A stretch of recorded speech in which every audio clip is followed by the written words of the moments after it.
I have a special guest, Stephanie McMahon, Chief Brand Officer of WWE, one of my favorites. In fact, my name is famous for WWE, but I'm the other David Meltzer. I'm the entrepreneurial I was actually one. thinking about how I could promote this podcast, and I'm like, I'll have to put the other. Exactly. The other David Meltzer. Well, Stephanie, you're running one of, to me, the greatest examples of branding that's ever been created. Originally your father, obviously, and you have created a frequency. And I'm trying to explain to so many people today that you have to find your own frequency, that you have to build your own brand, because, when we all started business, you could not reach the whole world as an individual. Now the other David Meltzer can put up his frequency and reach 4.4 billion people if the videos are good enough and the content is rich enough or empowering. How can we find that frequency or voice today amongst all this chaotic noise that surrounds us? Well, and not just how can we find the frequency, but how do we tune it in? Right. And apologies if you hear snoring. My 200-pound mastiffs, 2 of them are in my room right now. And when they snore, it actually reverberates through the floorboards. So you can hear it. So if that's what you hear, I apologize. Hopefully nobody's thinking that it's just a boring interview with me.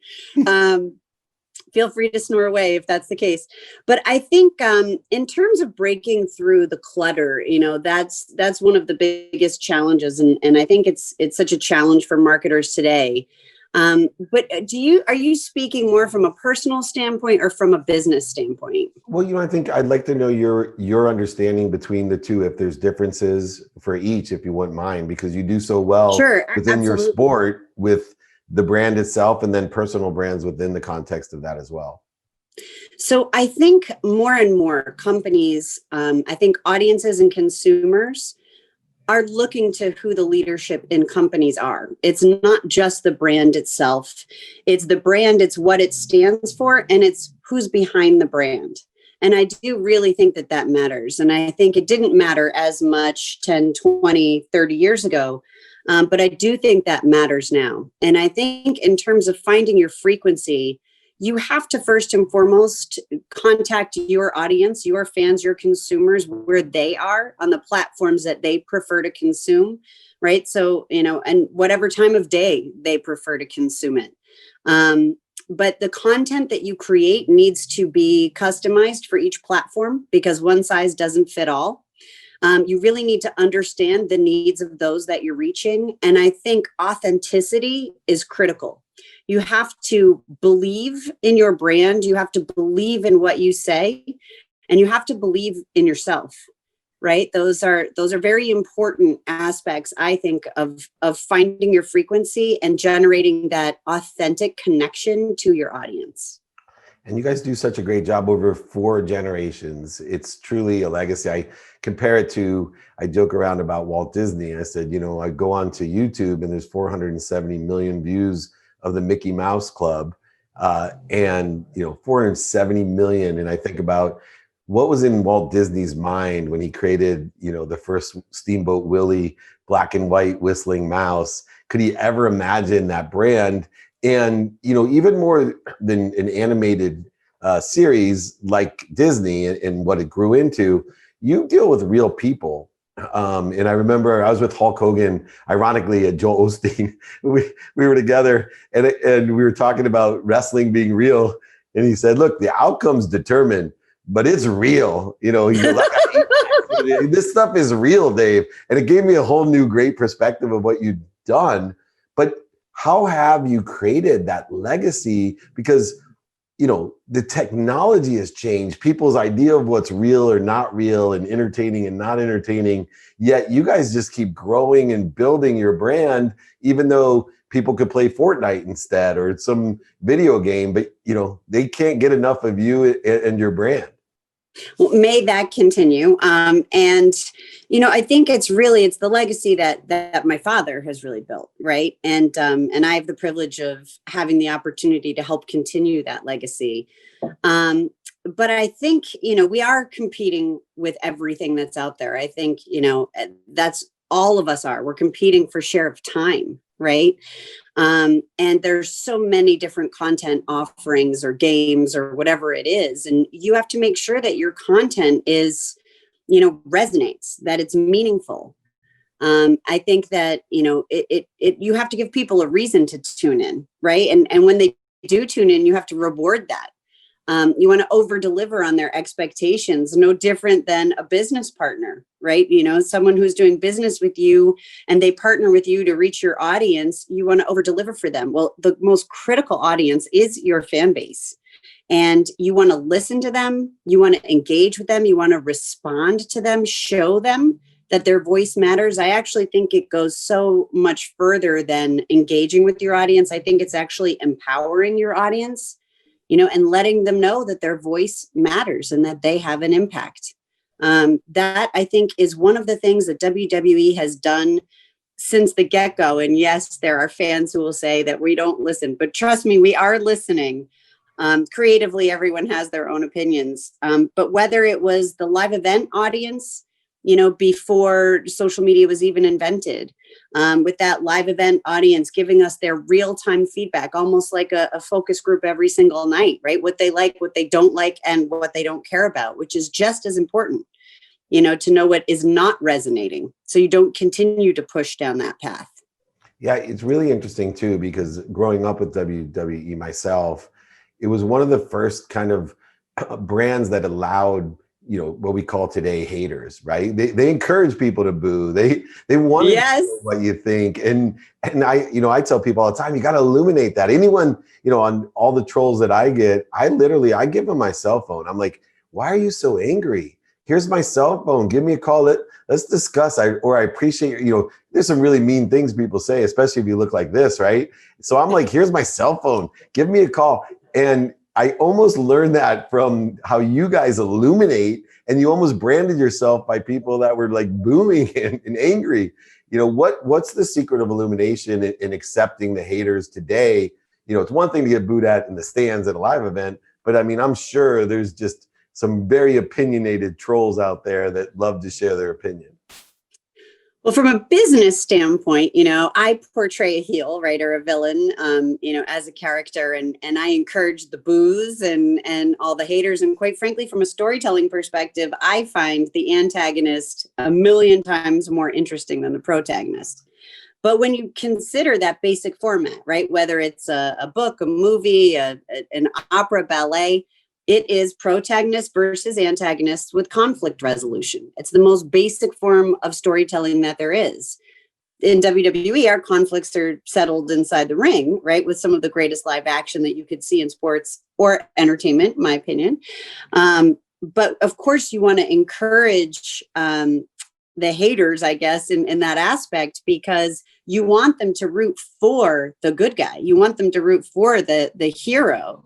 And the only way you're going to do that is by presenting the biggest, baddest, most offensive villain that you possibly can, so you can cheer, the good guy. And how that, parlays into other brands and businesses, I think you can't look at it as haters, right? I think there's in storyline, there can be haters and encouraging the negativity. I think from a business standpoint, you want to look at it as constructive feedback, right? And some of it you have to disregard because it's not constructive at all.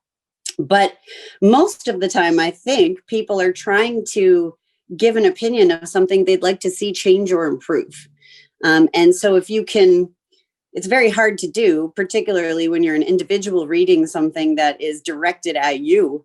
And it's hard not to be emotional about that, but you have to try to parse through the way it's written and try to get to the heart of what someone is really trying to say. And you guys do that so well. The other interesting thing is you were one of the first people to promote your athletes. Like the other leagues, the stick and ball, the traditional sports, they were very keen back when. I know a lot of people may not be as old as me, but it was all about the team. You never promoted an individual player, and you were really the creators of that. And even in a similar space, Dana White's not known for empowering his athletes. And Brand, you are so abundant about, all tides rise, everyone. where did that abundant attitude, number one, come from, and how important are those individual brands to the whole of WWE? Well, I think one of the things, that we understood very early on is it's star power, right? It's about the attraction. It's about the draw. Whether you're going to a live event or you're trying to drive television ratings or social media engagement or whatever it is, you have to have the star power. So for us, we try to amplify the individual stars so that we can create the biggest moats around them. They need to have individual voices. They need to be their own personas.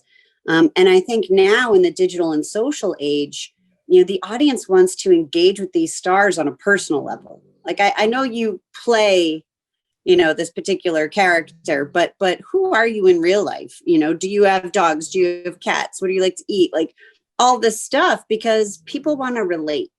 I think at the end of the day, the audience might not relate to a brand, right? To the WWE or whatever other league, but they might want to relate to a team, or they might want to relate to the individual stars. And I think more and more you're seeing that in the media space, whether it's content creators on TikTok or Twitch. You see these consumers and people really getting behind these content creators and influencers individually because they relate to them in whatever way, and I think it's different ways for every person. But if you can create that opportunity for engagement, then the rising tide will raise all boats, and use that expression earlier, but it's true. Yeah. And, one of the other things, I had a great interview with Lindsay Snyder. She's the CEO of In-N-Out Burger, and which was a multi-generation, at least in Southern California and all of California now, Western Hemisphere. Very familiar with the In-N-Out Burger, yes. Yeah. So, but when I was, thinking about interviewing you, I was like, one of the most interesting things I learned is everyone has in business family pressure. No matter who you are, I don't care what your job is, but when you go to work, there's family pressure at work, and there's always this conflict. Now, some people have more than others because they work with family, they've been handed down from family. There's a bunch of different issues. So I would love for you to share with us, number one, do you feel family pressure? And if so, how do you deal with it? Yes, I feel family pressure all the time. I work for my father and with my husband. And, we have 3 kids, 3 girls. They're 14, 12, and 10. And, and of course, all of my bigger extended family, right? Like there's, my nephews and my sister-in-laws, and because my husband has a sister, and then of course my brother's wife. And, I think especially for women, the pressure is that much stronger because women are typically the nucleus of the family. We're the ones gathering everyone. We're responsible for the holiday gifts. We're responsible for cooking the dinners a lot of times, and not in every household. But, so I think that there is, and they run the household, right? So it depends on how you define family pressure. But I think there's pressures on all of us, from our personal and professional lives. From the standpoint of family business, it can be really challenging to work with family. I think especially because you can take each other for granted. You can assume what the other person's thinking. You can, not show up the way you want to in a meeting with your, family counterpart there for whatever reason. But I think the positive aspect is shared passion. When you share a passion and a drive for something, it's so much stronger than anybody else. That's quite a unique bond. And, passion fuels emotion, which is where some of those other aspects can play in. But I think when you have a shared passion, a shared vision, and a shared goal and drive, that trumps, any of the challenges. Quick question, because I have 3 daughters. I do have a 10-year-old son. So someday I'll have the kids together. He's much more handsome than his dad. So anyway. Would you quit knocking yourself? Yeah. But real quick question, because I got to ask this. Because I worked with my dad for a little bit when I was younger. And every time he said something to me, it was like a stake through my heart. And I always wondered, like, if I worked with my family, if I had the enough humility to be able to take what my dad was saying constructively and not hurt my feelings. Do you ever get your feelings hurt still, or Of course, I do. Oh yeah. You call being his daughter. It's hard, you know. It's actually interesting. I will tell a story with one of our wrestling personalities. Paul Heyman actually said to me one time, because I was really upset over something that had happened with my dad as my boss, and it really hurt. And my dad told me when I first started working for him, he said, "Look, you can't take it personally. I'm going to be harder on you. I'm going to say things that are going to hurt your feelings. You can't take it personally. This is all business," right? Easier said than done. Yeah. But so there was this one particular incident, and it just rocked my world. And Paul Heyman said to me, "You know what, Steph? This is so good." And I said, "Why is this so good, Paul?" And he said, "Because if you can stand in a room and look Vince McMahon in the eye and go toe to toe with him on whatever opinion it is you're trying to share, anybody else pales in comparison." And I thought, well, that's a really interesting perspective. And he said, he's training you that way, which I don't know if that's true or not, but I do know I am not very easily intimidated by anybody other than him. My dad, not Paul Heyman. Yeah. I think my daughters, share. I have a 21, 19, and 16-year-old girls, and the two older ones started to work with me a little bit while they're in college, and they learned the other side of their dad's personality. Yeah. One fought back really hard. The other just completely acquiesced and went home crying, telling my wife I'm the meanest human being ever. The other used the F word at me and laughed. Literally. Oh my God. How great though, right? Two different, yeah. The middle one could be a wrestler. Anyway, what great playbook to sex. Such a marketer and brander, and just so charming. We are blessed to have you. Thank you so much for joining us and sharing your stories and your playbook to success.